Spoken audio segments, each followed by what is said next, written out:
The morning of my wedding, the air in the bridal suite felt electric, part excitement, part nerves, part something else I couldn't name. My heart was a hummingbird trapped in a cage of lace and silk, fluttering so hard I half expected it to burst free. My bridesmaids, Harper, my oldest friend, Lena, my sister, and Jess, my college roommate, fussed around me, pinning my veil, straightening my dress, reminding me to breathe. The late spring sunlight filtered through the gossamer curtains, making dust motes dance like tiny fairies in celebration. "Breathe, Jules," Harper coached, holding a teacup of chamomile tea between us. "You're glowing. Seriously, you look like you swallowed the sun." I managed a shaky smile, taking a sip. The tea was lukewarm, but somehow I didn't mind. "Thanks. I feel like I've swallowed a swarm of bees." "Good," Lena said, brushing a stray hair off my shoulder. "Bees mean life. You're about to start a life with Theo." I nodded, heart clenching at the name. He was in the hotel lobby, waiting, looking every bit the handsome, calm groom I'd fallen for 3 years ago over coffee spills and shared library books. But today, I couldn't focus on him. I was thinking about my cousin Chris. Chris was supposed to be my best man, the one who'd sung karaoke duets with me in high school and taught me to drive down that narrow mountain road when I got my license at 16. He was family in all the ways that mattered, except lately, well, we'd all seen how life had treated him. Chris had been on the fast track, valedictorian at 20, straight into law school, clerked for a judge, and then he'd fallen off the map. Divorce, burnout, a DUI, months in rehab, whispers of insomnia, and late nights at a dive bar. Last I'd seen him, 3 weeks ago at the rehearsal dinner, he'd looked hollowed out, his suit hung on him like ruins on a column, and his eyes flickered when he laughed, as if he wasn't sure he was supposed to be there. He told me he was good, but when he used air quotes, you knew he didn't mean it. He promised he'd be there for me, that he'd give the best man speech ever, that he'd dry out, that he was back on his feet. I wanted to believe him. I did. Now, as I smoothed the lace on my gown, I could practically feel his gaze across the lobby, scanning the crowd of guests. I tried not to let that knot of worry tighten in my gut. Today was supposed to be perfect.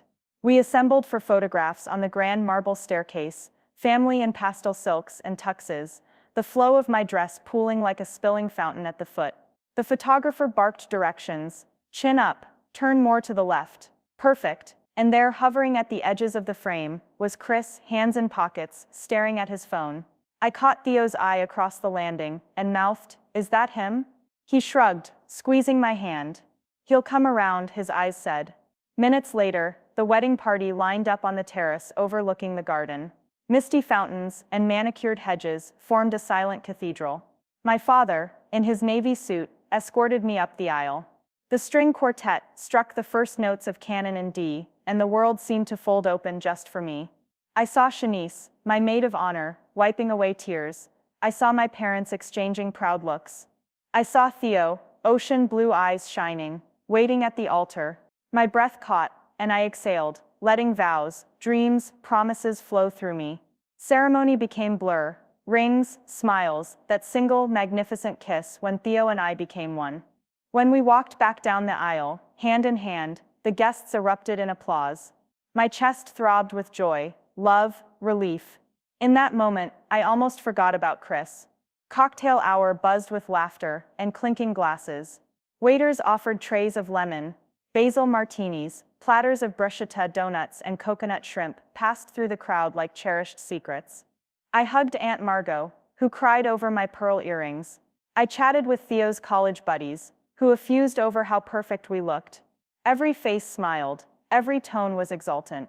I began to relax, letting the tide of happiness wash over me. Then a sharp voice sliced through the hum.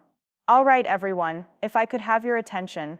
I turned. There was Chris, inching up to the microphone stand. He wore the same suit, now accessorized with a tie that looked plucked from a thrift rack, and his hair fell forward over his eyes, which were red-rimmed. He cleared his throat. I felt a flicker of fear. This was not part of the plan. "Hey," he began. His voice wavered. I'm really honored to stand up here today. Jules, you know I love you." He paused, blinking. I got a little tipsy earlier. This is off the cuff, so bear with me." A few polite chuckles, a ripple of confusion. My chest tightened. I mouthed to Shanice, "Is he drinking?" She shook her head. "I don't know. I met Jules when we were kids, right?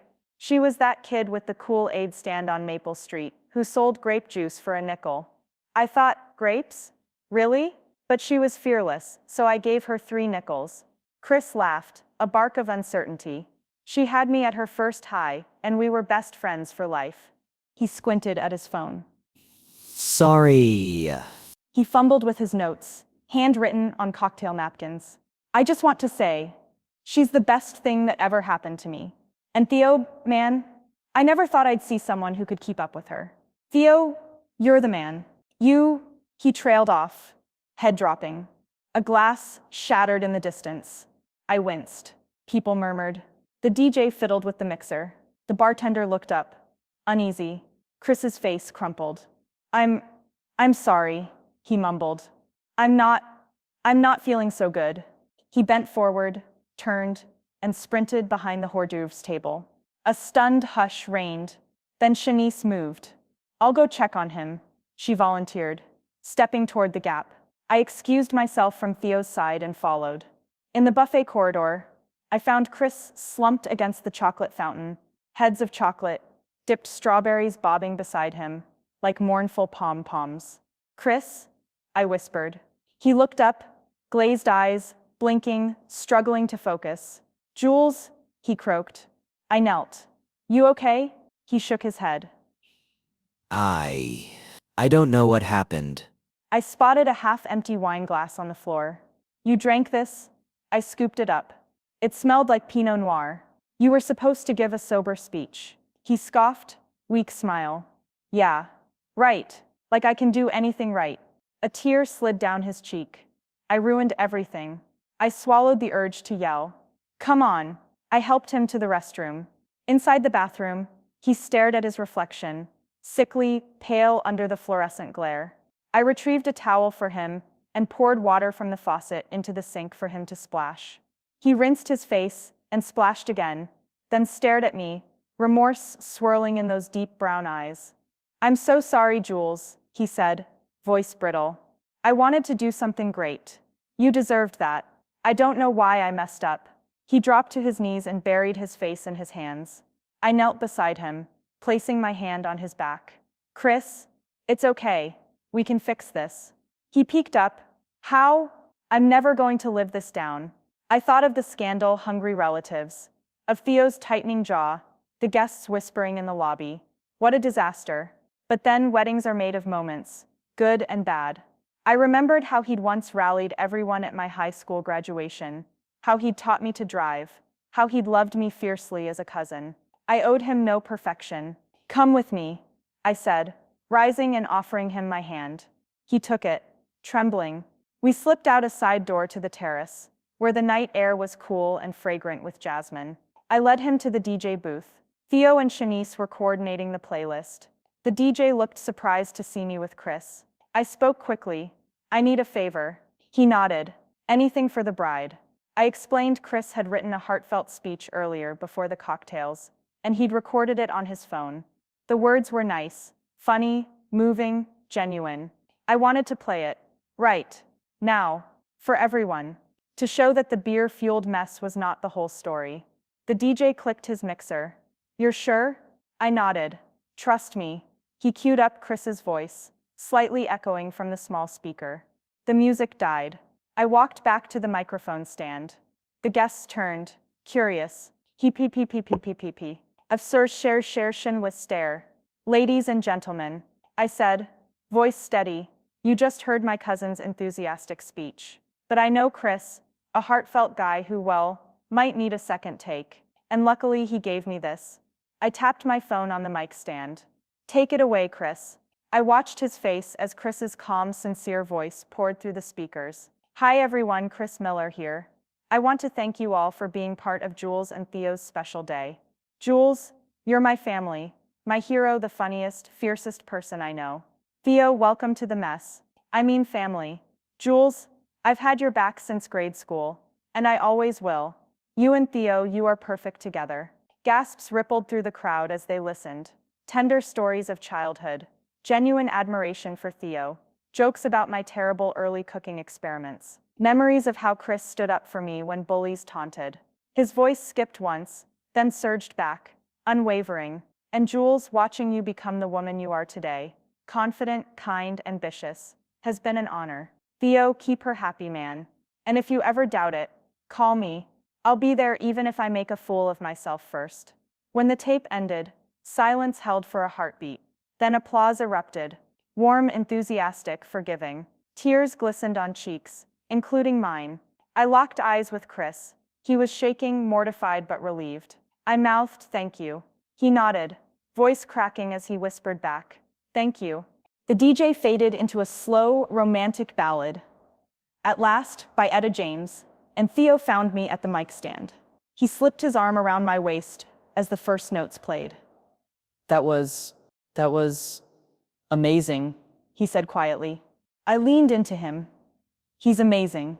Chris emerged from the wings, mouth dry, and Shanice slipped beside him. I guided him to the stage. Take a bow, I said, smiling. You earned it. He bowed stiffly. The guests whooped. Then he hugged me tight. I'm so sorry, he whispered. I patted his back. You already made it right. The night stretched on in twinkling lights and laughter. My father and Theo's mom danced to jazz standards. Cousins toasted with mini champagne bottles. In the corner, Jess and Harper taught everyone the electric slide. And at the center of it all, I stood between Theo and Chris. Two men I loved fiercely, grateful for wedding's messy, beautiful truth. Redemption can play out live, any second, any room, to any audience willing to listen. As I stepped onto the dance floor, hand in hand with both men, one at each side, I realized that today's secret recording had become the unexpected highlight of my wedding. It turned a fiasco into the most uplifting moment of all, reminding me that love isn't perfected through polish, but through honesty, and the courage to hit play. The whole day felt impossibly perfect. The pearlescent light of June filtered through the windows of Rosewood Hall, catching on the bride's lace train as it fanned out behind me. My stomach fluttered, half nerves, half excitement. I'd spent the last 6 months planning every detail, hand-pressed invitations, the string quartet set list, the silk ribbons on every pew, and now it was time to walk down the aisle to Michael, the man I loved more than I ever thought possible. My best friend, Laura, fussed with the hem of my gown. You look like a dream, she whispered, eyes shining. Beside her, my mother dabbed at her cheeks with a lace handkerchief. Even my father, stoic at family gatherings, couldn't hold back a proud smile. Then I saw him, my cousin Will, the man who'd been equal parts brother and partner in crime since we were kids. He'd flown in from Chicago despite his grueling schedule at a tech startup, insisted on picking out his suit with me, and practiced his best man speech in the hotel mirror last night. Until 6 months ago, Will was the person I trusted above all others.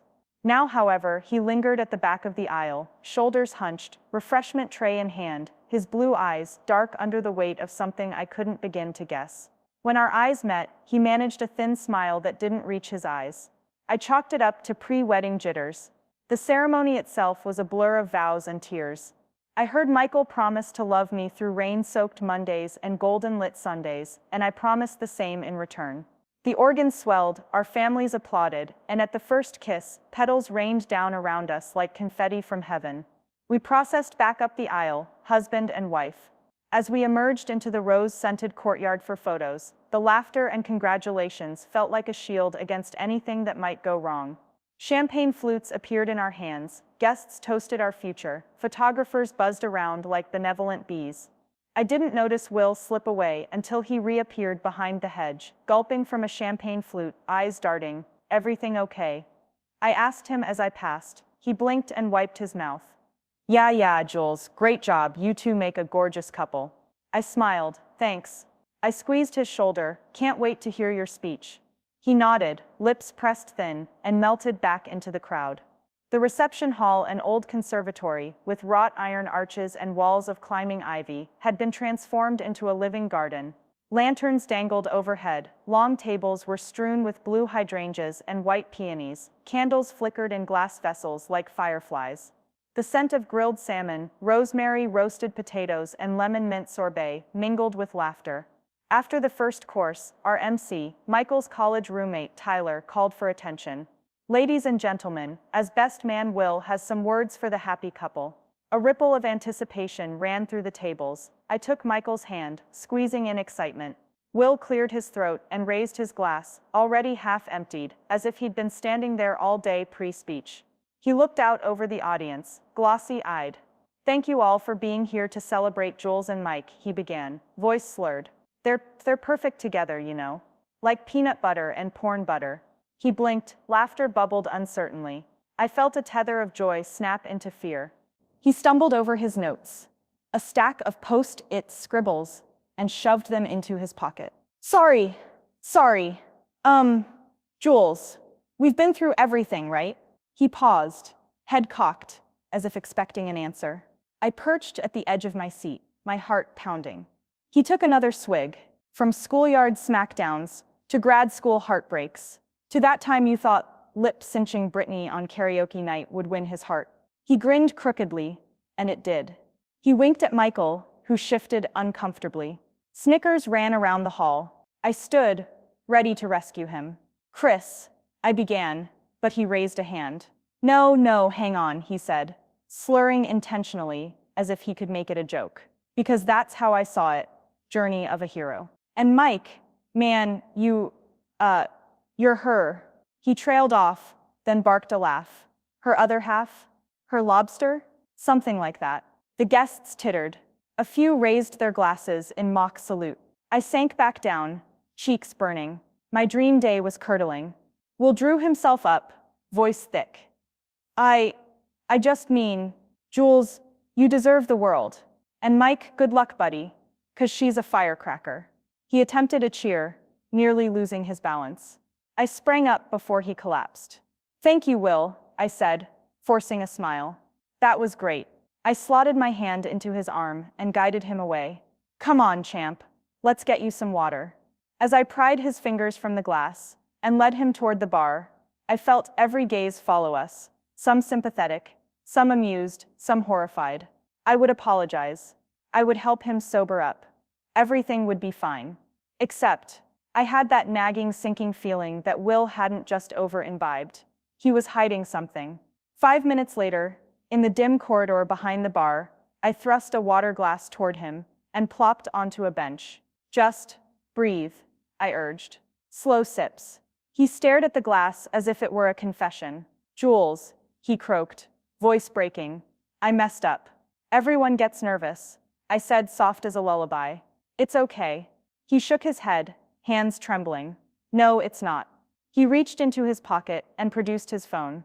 "I need you to promise you won't kill me when I play this." He pressed a button, music crackled, then a familiar voice filled the corridor. My own, unmistakably, in a tone of frustration. "Are you serious, Alex? That's it? The new CTO wants to do the presentation tomorrow. Real time? And you just nodded like he was proposing solar panel laundry savers." I froze. That was me. My voice, venting in a tape I'd made 2 weeks ago after a brutal board meeting, sounding like I'd been crushed by corporate indifference.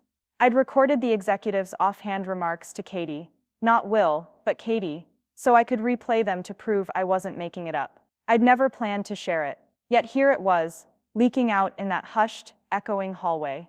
Will swallowed. "I didn't mean to. Katie thought you'd want him to know. I sent it to her. She forwarded it here by accident. She swore she deleted it." My heart pounded. "You played my secret recording."